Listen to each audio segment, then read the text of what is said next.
બાળમિત્રો, ચાલો વર્ગખંડની એક રમત રમીએ. આ રમતમાં અહીં દેખાય છે તેવું પ્રાથમિક શાળાનું કેલેન્ડર હશે. આ કેલેન્ડરમાં સોમવાર, મંગળવાર, બુધવાર, ગુરુવાર, શુક્રવાર, શનિવાર અને રવિવાર લખેલા છે. તેમની નીચે તે મહિનાની તારીખો લખેલી છે. આ મહિનાની પહેલી તારીખે મંગળવાર અને 31મી તારીખે ગુરુવાર આવે છે. આ રમત માટે 1 થી 6 અંક લખેલો પાસો લેવાનો રહેશે. આ પાસો ફેંકતા જે અંક પાસા ઉપર આવે તે અંક બોલી તેટલા અંક વિદ્યાર્થીએ આગળ વધવાનું છે. જેમ કે આ વિદ્યાર્થીએ પાસો નાખતા પાસા ઉપર 1 અંક આવ્યો તો તે વિદ્યાર્થી બોલશે 1 અને 1 ઉપર પોતાની કુકરી ગોઠવશે. હવે બીજા વિદ્યાર્થીનો વારો આવશે. બીજા વિદ્યાર્થીએ પાસો ફેંકતા પાસા ઉપર 4 અંક આવ્યા તો તે વિદ્યાર્થી 4 એમ બોલી પોતાની કુકરી 4 અંક પર મૂકશે. હવે પાછો પ્રથમ વિદ્યાર્થી પાસો ફેંકશે. પાસા ઉપર 3 અંક આવ્યા તો તે 1 પર હતો, તેથી તે 1 પછી 3 અંક આગળ વધશે. 1, 2 અને 3. આમ તે પોતાની કુકરી હવે 4 પર મૂકશે. હવે બીજા વિદ્યાર્થીનો વારો આવશે. આમ રમત આગળ વધતી રહેશે. આ રમત 2 કરતાં વધુ વિદ્યાર્થીઓ પણ રમી શકે છે. તો બાળમિત્રો, તમારા શિક્ષક કહે ત્યારે આ રમત રમો. બાળમિત્રો, હવે અહીં આપેલું કોષ્ટક જુઓ, જેમાં વિવિધ શબ્દો આપેલા છે, જેમ કે મરચું, પોપટ, કાગડો, ગાય, ચકલી, હાથી, બકરી, ઊંટ, ખુરશી અને થડ. આ શબ્દોની સામે કેટલાક અંકો પણ આપેલા છે, પણ અંકોની દરેક હરોળમાં આ અંકોની વચ્ચે એક સંખ્યાને બદલે એક મૂળાક્ષર છપાયો છે. આપણે આ મૂળાક્ષર કયા અંકને બદલે છપાયો છે તે શોધીને કહેવાનું છે. જેમ કે અહીં પ્રથમ શબ્દ છે મરચું. હવે તેની સામેના અંકો જોઈએ. 21, 22, પછી છે શ મૂળાક્ષર, પછી 24 અને 25. હવે ક્રમમાં જોતા આપણને ખબર પડે છે કે 21, 22 પછી આવે 23, જ્યાં શ મૂળાક્ષર છપાયેલો છે. પછી 24 અને 25 લખેલા છે. આમ અહીં શ મૂળાક્ષર 23 સંખ્યાને બદલે છપાયેલો છે. આ 23 સંખ્યાને હવે અહીં નીચે આપેલા કોષ્ટકમાં મરચું અને શની બાજુમાં લખી દઈએ. તો આમ મરચું શ અને 23 લખાશે. તે જ પ્રમાણે ઉપર બીજો શબ્દ છે પોપટ. પોપટની સામેની સંખ્યાઓ જોઈએ તો 22, 23, 24, પછી છે ઉ અને પછી 26 છે. તો ઉ કઈ સંખ્યાને બદલે છપાયો છે? તો આ સંખ્યાઓને ક્રમમાં જોઈએ તો 22, 23, 24 પછી 25 આવે. તેથી અહીં ઉ 25 સંખ્યાને બદલે છપાયેલો છે તેમ કહેવાય. તેથી અહીં નીચે પોપટ અને ઉની બાજુમાં લખીએ 25. તો આમ હવે તમે આ પ્રમાણે ઉપરના કોષ્ટકમાંથી સંખ્યાઓ શોધી નીચેના કોષ્ટકમાંના વર્તુળમાં લખો. બાળમિત્રો, ચાલો એક બીજો કોયડો ઉકેલીએ. અહીં શ, થ, ઉ અને ઉ મૂળાક્ષરો આપેલા છે. તેમની નીચે ચોક્કસ અંક લખેલા છે. જેમ કે શની નીચે અંક 3, થની નીચે અંક 2, ઉની નીચે અંક 5 અને ઉની નીચે અંક 4 લખેલા છે.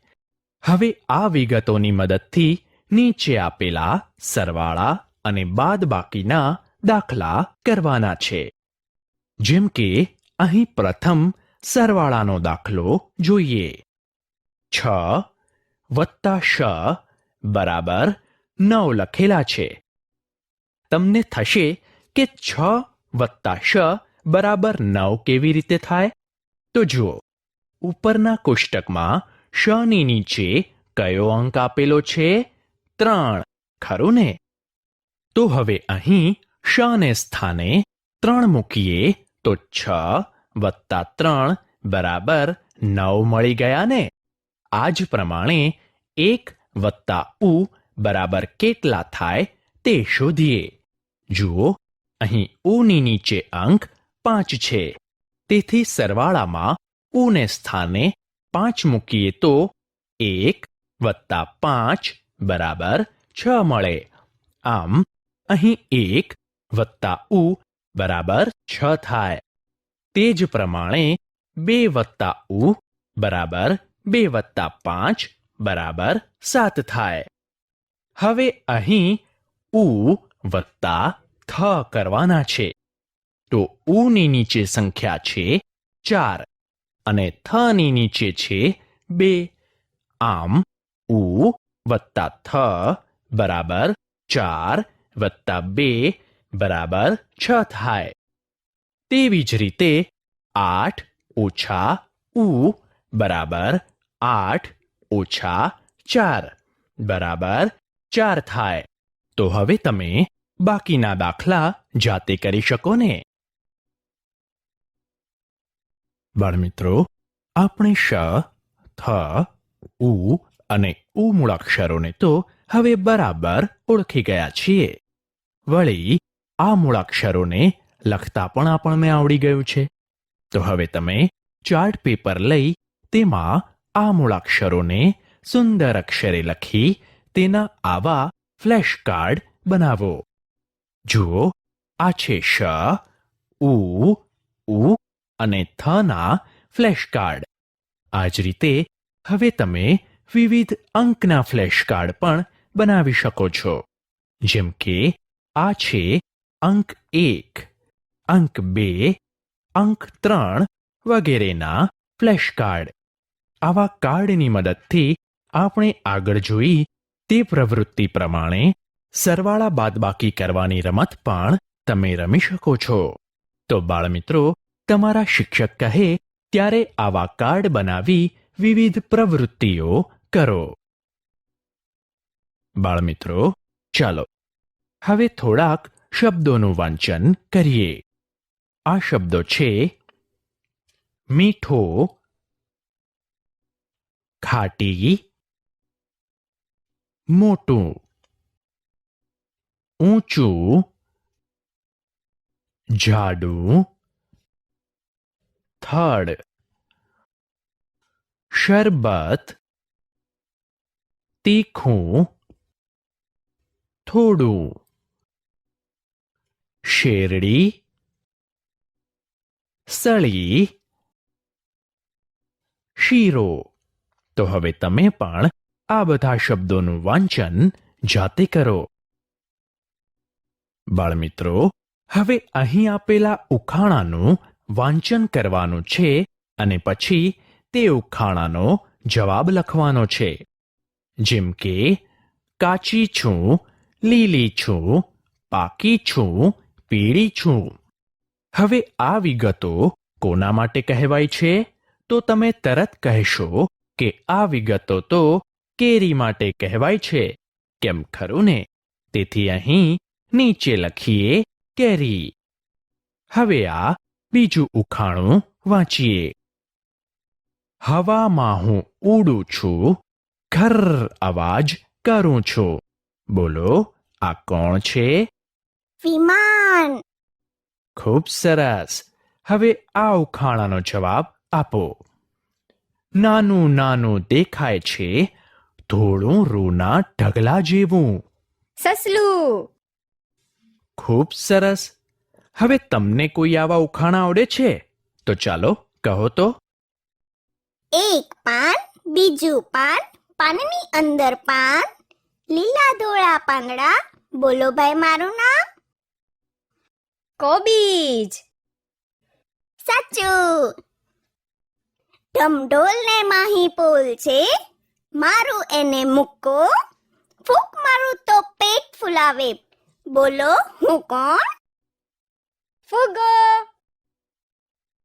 એકદમ સાચું. હવે આનો જવાબ આપો. કાચા ફળનું પાણી પીવાય, પાકાનું કોપરું ખવાય, એ દરિયા કાંઠે થાય, શુભ કાર્યમાં વપરાય. નાળિયેર. શાબાશ.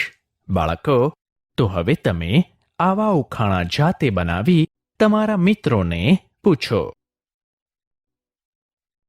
અહીં આપેલ કોષ્ટકમાં આપેલ શબ્દોનું વાંચન કરવાનું છે. ત્યારબાદ નમૂના મુજબ સામેના ખાલી ખાનાઓમાં અન્ય શબ્દો અને વાક્યો લખવાના છે. ચાલો પ્રથમ શબ્દો વાંચીએ.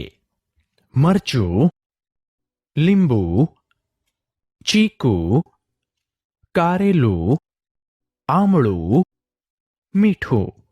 હવે મરચું શબ્દની સામે તેનું વર્ણન કરતો બીજો શબ્દ લખવાનો છે.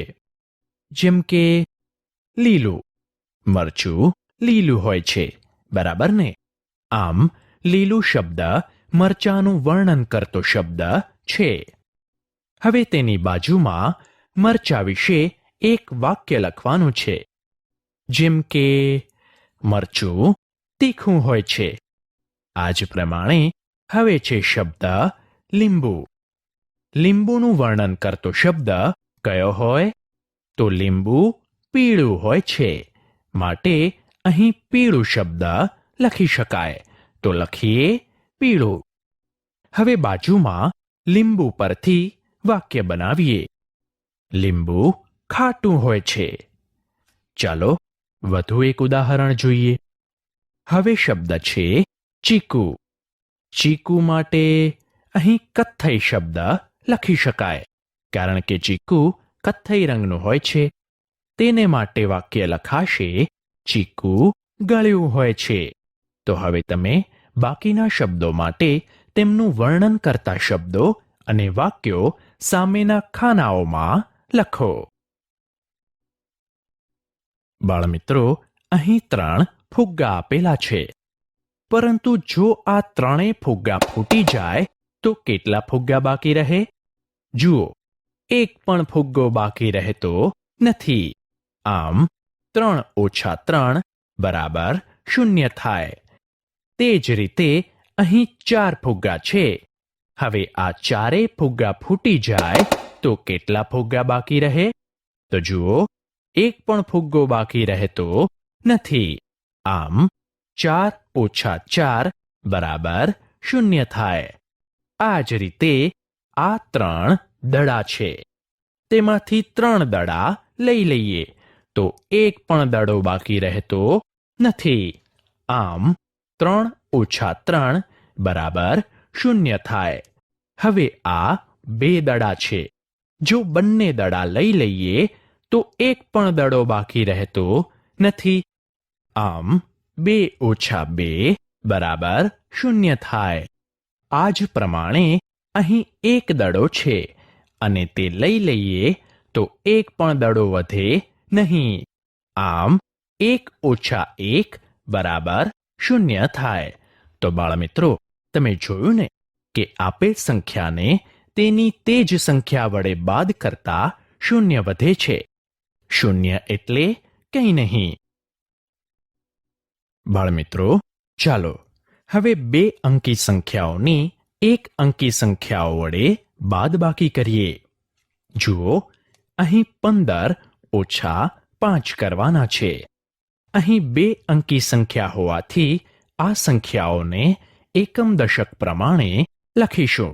જુઓ, 15માં 5 એકમના સ્થાને છે, જ્યારે 1 દશકના સ્થાને છે. જ્યારે બીજી સંખ્યા 5 છે, તે એકમ જ છે, તેથી તેને એકમના સ્થાને નીચે લખીશું. હવે સૌ પ્રથમ એકમના સ્થાને બાદબાકી કરીએ. પ્રથમ આ બાદબાકીને મણકાની મદદથી કરીએ. જુઓ, અહીં એકમના સ્થાને 5 હોવાથી 5 મણકા દોરીશું. હવે તેમાંથી 5 બાદ કરવાના છે, તેથી 5 મણકા ઉપર છેકો મારીશું. 1 2 3 4 5. જુઓ, અહીં એક પણ મણકો વધ્યો નહીં, તેથી નીચે 0 લખીએ. હવે દશકના સ્થાને એકમાંથી કંઈ બાદ કરવાનું ન હોવાથી નીચે 1 જ લખાશે. આમ 15 ઓછા 5 બરાબર 10 સંખ્યા મળે. હવે 14 ઓછા 2 કરવા છે. આ બંને સંખ્યાઓને એકમ દશક મુજબ લખીએ. 14માં 4 એકમના સ્થાને અને 1 દશકના સ્થાને લખાશે. નીચે 2 એકમ હોવાથી 2 ને એકમના સ્થાન નીચે લખીએ.